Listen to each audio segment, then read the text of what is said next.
Okay, so we're getting ready to install bearings. So here we go. Here's our side carrier bearing.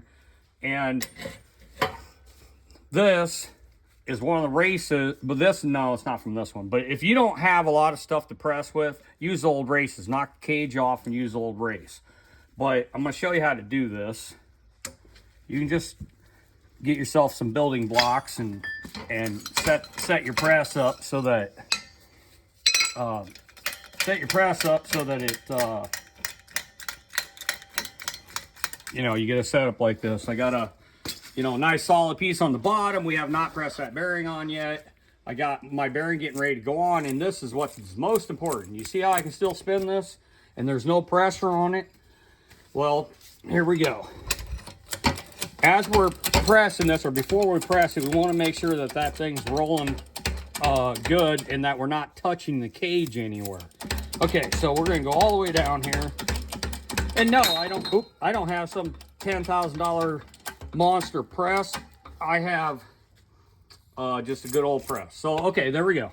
So now what we're going to do, maybe, is we're going to loosen this up.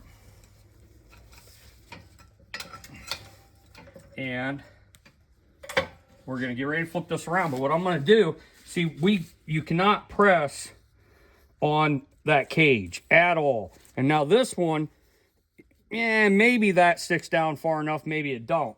So we're going to put that same one we were just using to press, and we're going to put it on the bottom. We're going to flip it over like this, square it up, make sure that bearing spins like that so that we're not putting any pressure on it. Get our next bearing, get another old race is what it is. Oop. And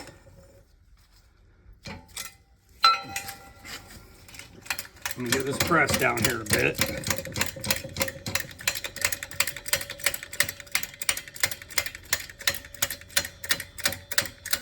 Gotta do a little bit of adjustment. There we go.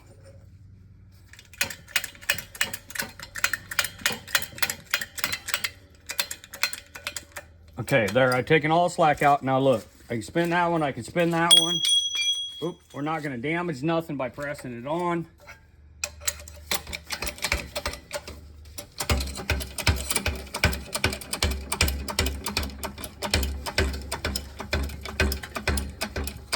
And if you can kind of see it in there, you see the gap? That's where you want to be looking. Make sure that gap disappears. Give it a little extra pressure, make sure everything's pressed on all the way. On a side note, you want to make sure that you're squared up.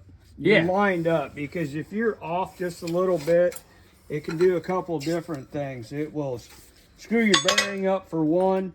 For the other, you might have a pretty good chance of something come flying out at you. Yeah. Then you can. This is a 20-ton shop press, and you start putting pressure on these things, they ain't no joke. That's right. I got a scar on my arm from a Ford 9-inch axle. So just be careful with it.